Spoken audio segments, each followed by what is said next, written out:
আসেন।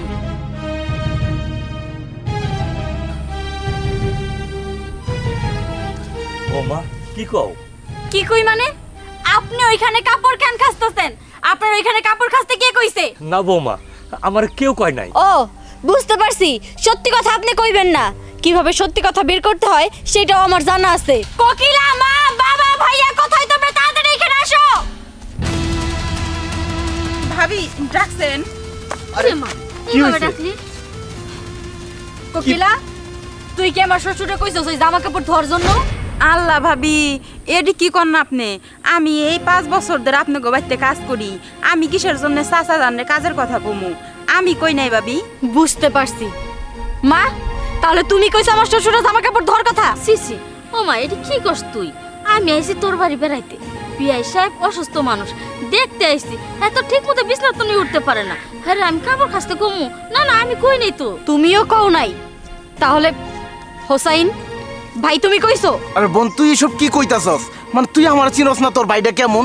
আমি তাও সাবরে কাজের হুকুম দিতে পারি? ক আমি কেন দিতে যাবো? আমি দেই নাই। তোমরা কেউ কও নাই, তাহলে কইছে নাকি বড় ভাইয়া? তাহলে তুমি কইছো? আরে না না, তুই এসব কি বলছিস? আমি কেন তালই সাহেবকে এসব করতে বলবো? তাছাড়া তালই সাহেব হচ্ছে আমার গুরুজন, মুরব্বী মানুষ। তাকে কি আমি কাজের হুকুম দিতে পারি নাকি? কেউই কও নাই, তাহলে কইছে?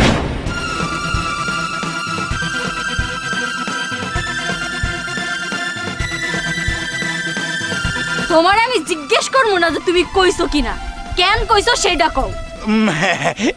বেবি মম আমার মার কথাটা শুন, ওইভাবে রাগ করতে নাই। মা, তোর শ্বশুর আমার বিয়ার সাথে সকালবেলা কথা বললাম। বিয়াই সাহেব, আজকে তো শুক্রবার, নামাজে যেতে হবে না? বিয়াই বললো কি, তা কাপড় একটু অপরিষ্কার আছে। তখন বিয়াই বললো যে আমি 2টা কাপড় ধুয়ে তারপরে নামাজ যাবো। আমি বললো হ্যাঁ হ্যাঁ বিয়াই, খুবই ভালো করেছেন। কাপড় ধুবেন মানে আপনার তো পুরোপুরি এক্সারসাইজের প্রয়োজন। আপনার বাতের ব্যথা, হাত পায়ে গুড়ি গুড়ি ব্যথা করে বুড়িটাও বেরিয়ে হয়ে যাচ্ছে। আচ্ছা বিয়াই, কাপড় দুটো যখন ধুবেনি, আমার কয়েকটা কাপড় আর কি নোংরা হয়ে আছে আর কি, আমি তো সময় পাই না। আপনি যদি কাইন্ডলি প্লিজ গিভ মি কয়েকটা কাপড় নিতেন আর কি। আর কি, আমি বেশি কাপড় দেই নেই মা। চুপ করো বাবা, আর একটা কথাও তুমি কইবা না। তোর এত বড় সাহস কে দিছে? হ্যাঁ, আমার শ্বশুরে তুমি জামা কাপড় ধুইতে দিছো? তোমার তো কোনো অধিকার নেই আমার শ্বশুর বাড়িতে আইসা কোনো কথা বলার। আর তাছাড়া তুমি হচ্ছে এই বাড়ির মেহমানের মতো থাকবা। আইসা বাবা, তুমি যে আমার শ্বশুরের শরীর নিয়ে কথা কইতাছো, তোমার শরীর তুমি কি বানাইছো? খায়া খায়া হাত্তির মতো বানাইছো। সেই দিকের কথা তো একবারও চিন্তা করলা না? তোমার তো খাওয়াই উচিত না, তোমার তো না খায়া থাকা উচিত। তারপর তো কেউ কিছু কয় নাই তোমারে। আর তুমি কি করলা? আমার শ্বশুর বাড়িতে আইসা আমার শ্বশুরের কামের কথা কইছো। শোনো বাবা, তোমার একটা কথা কয়ে দিই, এটা আমার সংসার। এইখানে আমার শ্বশুর বাড়ির লোকজন যা কইব তাই হইব, তোমাকে কথাই কিছু হইব না। একটা কথা ভুলা যাও না, তোমরা আমার এখন বিয়ে দিয়ে দিছো। এখন তোমাকে থেকেও না আমার শ্বশুর শাশুড়ি আমার কাছে বেশি আপন।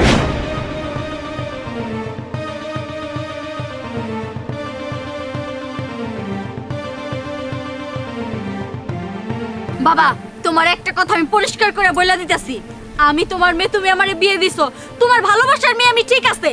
এরপরে থেকে তুমি আর শ্বশুর বাড়িতে থাকতে পারবা না। আমার তোমার যদি আমারে দেখতে ইচ্ছা করে, আইসা একদিন করে দেখে যাবা, যেদিন আসবে ওই দিনই চলে যাবা। আমার শ্বশুর বাড়িতে তোমার আর থাকা হইব না। মম, চলেন। মমের কি কইলে মম? এই তোমার খাসিল হতে না, পুতের বউগুলা থাকে না, এই জামাই বাড়ি আইরা শ্বশুরের লগে এরকম করো। আচ্ছা, তুমি আমার একটা কথা কও তো, এটা হইতাছে তোমার মাইয়া শ্বশুর বাড়ি, এখানে এসে তোমার মাথা ভরি করার দরকারটা কি? হ্যাঁ, এই যে আমরা এতগুলা মানুষ এসে যে তার বাড়িতে বসে বসে খাইতাছি, গিলতাছি, এগুলো সহ্য হইতাছিল না তোমার? বেশি একবার তোমার আরাম হয়ে গেছিল না? বাবা লজ্জা দিস নে, বাবা লজ্জা দিস নে। এমনি তো মেয়ে আমার জুতা মেরে পুরো দান করে গেল, তোরা দিতে তোমার